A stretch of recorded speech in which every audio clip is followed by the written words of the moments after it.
I still get a lot of pre-suppers who comment on my video from the Apologetics Ninja, and this one commenter left this here. He believes I do not understand meta-epistemology, and that I can't justify using logic without appealing to God. Well, challenge accepted. Let's dive into this comment and examine why, exactly, presuppositional apologetics isn't deep philosophical insight, it's just a rhetorical dodge. Here's the gist of the claim. The transcendental argument for God doesn't play by normal debate rules. It's not about evidence, logic, or burden of proof in the traditional sense. Instead, it argues that unless you can explain how logic, reason, or knowledge are even possible without God, your worldview supposedly collapses. In other words, according to the tag proponent, if you so much as use logic, you've already lost, because according to tag, logic itself cannot exist without God. So, let's talk about tag, what it says, and more importantly, what it doesn't prove. And here's a hint. Anything. One of the biggest red flags in any intellectual argument, religious or not, is when someone redefines the rules so they can't lose. And that's exactly how presuppositional apologetics operates. It's not a debate, it's a rigged game that they're playing. The transcendental argument for God works by framing the discussion in a way that makes the conclusion, God exists, a foregone conclusion. Specifically, it asserts that things like logic, reason, and knowledge are only possible if a divine mind, in this case, the Christian God, exists to ground them. So the moment you try to engage critically using logic, they go, aha, you're using logic, therefore you're relying on God, even if you deny him. That's not an argument. That's a framing trap built on an unsupported presupposition. You don't get to define logic as divine in origin and then use that definition as proof of divinity. That is circular reasoning with lipstick. If I define pizza as anything Steve bakes, then the moment you eat pizza, you've proved Steve exists. I haven't argued anything. I've simply renamed something. You'd laugh in my face for making that argument, and rightly so. It's not a logical presupposition. That's just naming an assumption and pretending it's a universal law. This is the same rhetorical game that tag proponents play. They build a house of logic on a foundation of pure assertion, call it a presupposition to try and backdoor their assertion into the conversation, then dare you to challenge them, ignoring the fact that it wasn't a divine being that placed God into the conversation, it was them. Presuppositional apologetics loves to dress itself up as deep metaphilosophical insight, but let's be honest, it's not meta, it's circular. Presuppers begin by assuming what they need to prove, that logic requires a mind, and not just any mind, a divine mind, their God. They then define logic as a set of prescriptive absolute laws that only a divine being could provide. And then, to nobody's surprise, they conclude that a divine being must exist. That is not philosophy. That is a logical loop-de-loop. You don't get to bake your conclusion into your premise and call it an argument. That's the textbook definition of begging the question, a fallacy every first-year philosophy student learns to avoid. But here's where it gets even worse for the presupper. They assume that logic is fixed, perfect, and unchanging. That assumption isn't even close to true. Logic in practice is a descriptive tool, not prescriptive law. It reflects how our evolved brains model patterns in reality, not how reality must be. And we have examples of logic evolving over time, even diverging across disciplines. Take classical logic, which follows strict rules like the law of non-contradiction. A and not A cannot be true. Then look at quantum logic, which arises from trying to model the behavior of subatomic particles. In quantum logic, the distributive law, the one that says A and B or C equals A and B or A and C, doesn't always hold. Propositions don't behave like they do in Boolean logic. The structure of reality at that level breaks our intuitive systems, so we built a new one. These systems are not logically compatible, but they're both internally coherent. They just model different things, which shows that logic is something we invent, not something we receive. Formal systems are created to solve problems. We choose different kinds of logic depending on the context we want to model. Physics, computer science, ethics, metaphysics, and that flexibility is a strength, not a flaw. Basically, formal systems are invented artifacts, and which systems we choose depends on the context we wish to model. So if your argument is that logic proves God because logic must come from God, then you haven't proven anything. You've just asserted one framework and ignored the rest. A really big problem with the transcendental argument for God, especially if you're an empiricist like myself, is that tag isn't derivable, it's only assertable. Presuppositional apologetics relies on a top-down epistemology, and that's its most fatal flaw.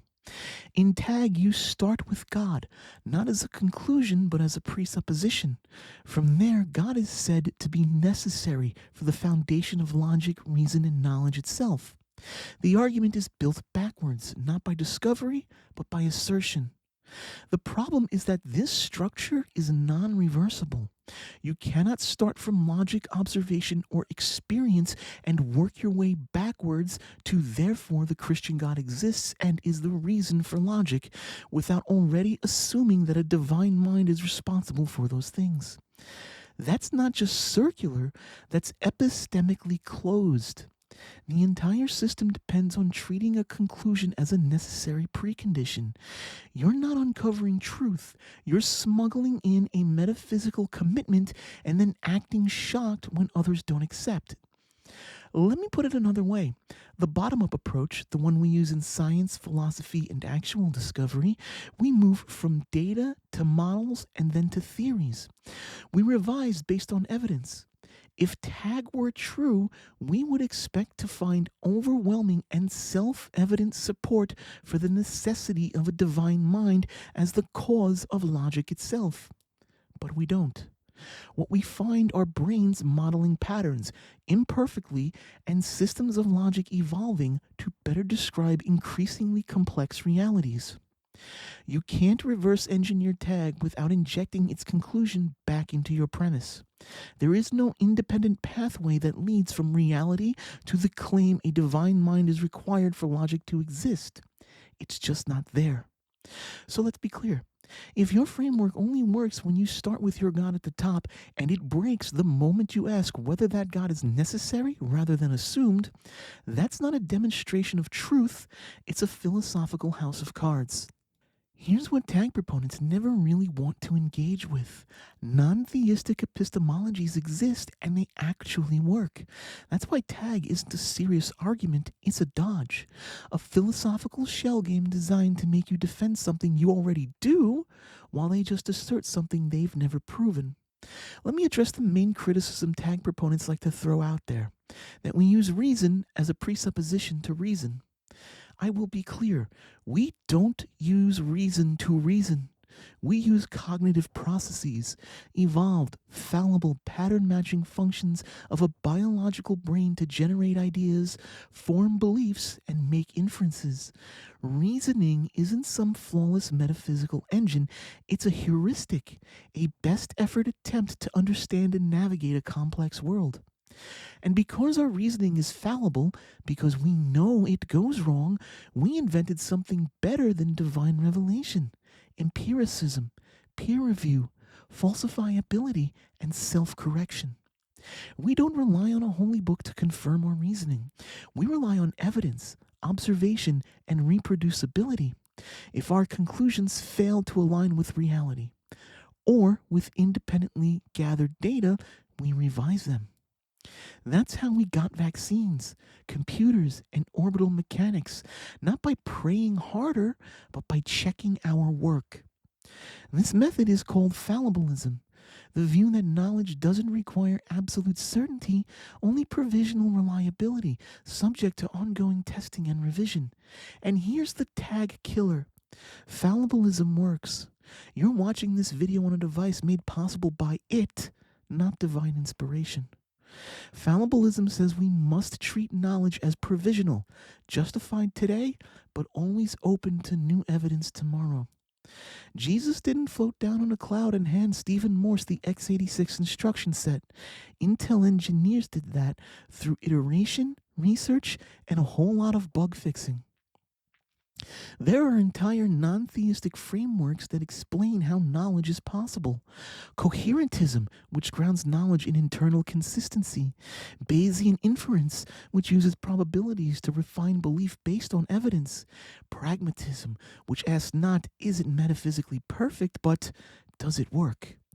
None of these require a magic mind that lives outside of space and time, whatever that's even supposed to mean. And none of them need to trap you in a rigged metaphysical shell game just to feel valid. Pre-suppers love to claim that the burden of proof doesn't apply at the meta level, that because they're asking foundational questions like what must be true for knowledge to be possible, they're somehow exempt from proving their core claim. But that's not deep metaphysics, that's a dodge. Make no mistake, they are making a claim, a very specific one, that the existence of the Christian God is necessary for knowledge, logic, and reason to even be possible. That is not a neutral philosophical inquiry, that's a positive assertion. Like any other positive assertion, it comes with a burden of proof. You don't get to declare something fundamental to all thought and then say you don't have to prove it. That's called special pleading. When you say your claim doesn't need to meet the same standards as everyone else's, that is a year one logical fallacy. Period. If a flat earther said the earth is held up by a series of rocket-propelled turtles, but also claimed they don't need to prove it because it's the precondition for all motion, you'd laugh them off the internet. This isn't sophisticated apologetics, it's lazy argumentation dressed up in philosophical jargon. It's not about discovering truth. It's about insulating a belief from challenge by redefining the rules of engagement. You don't get to reframe the conversation so that everyone else has to justify their worldview while you just point fingers from your theological safe space. Finally, tag proponents argue that logic can only exist if it's grounded in something unchanging, like the mind of a perfect, eternal God. But there's a significant problem here. Logic doesn't actually behave like something grounded in the unchanging. It demonstrably evolves. Across history and cultures, what we call logic, the actual systems and structures we use to reason, have changed, diverged, and been challenged. Today, much of the economic logic prioritizes profit over human well-being, not because it's metaphysically true, but because it's strategically useful in a capitalist system. Buddhist logic traditions, especially in Madhyamaka philosophy, which treats apparent contradictions as clues that binary categories are provisional, non-absolute, rejects binary reasoning altogether, treating paradox and interdependence as core to understanding reality. Classical logic based on clear binaries like A and not A has given rise to alternative logics like quantum logic, where contradictory states like A and not A can both be true within certain probabilistic contexts of superposition. These aren't just cultural quirks, they're entirely different frameworks of logic developed to solve different types of problems. If logic were grounded in an eternal, unchanging divine source, we shouldn't see this kind of inconsistent divergence, especially when it leads to incompatible conclusions.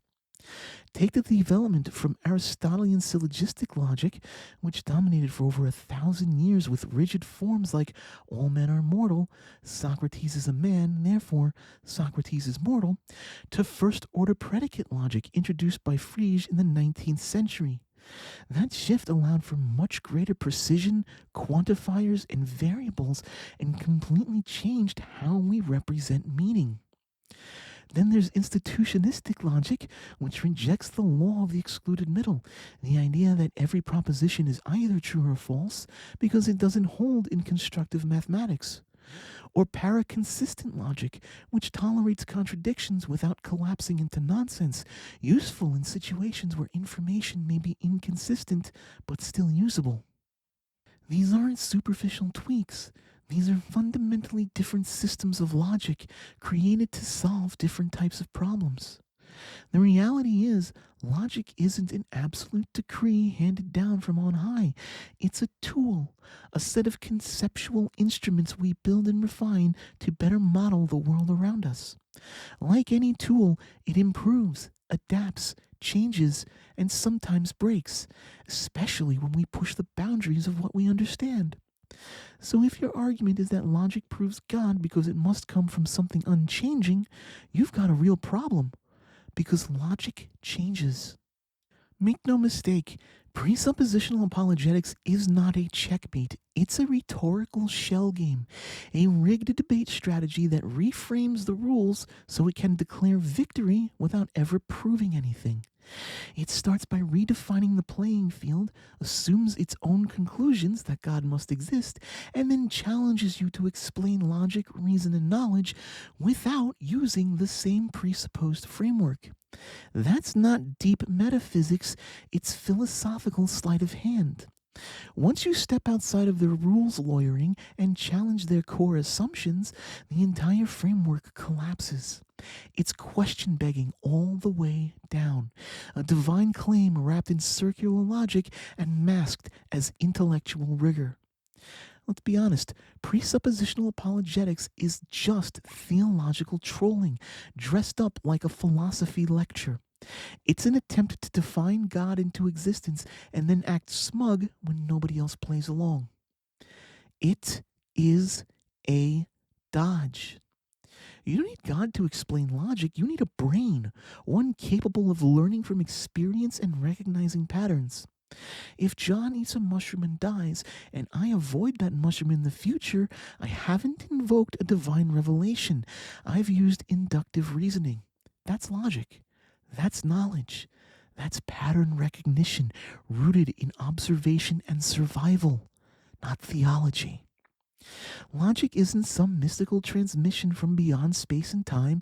It's a tool built from trial and error, honed by evolution, and refined by collective human effort.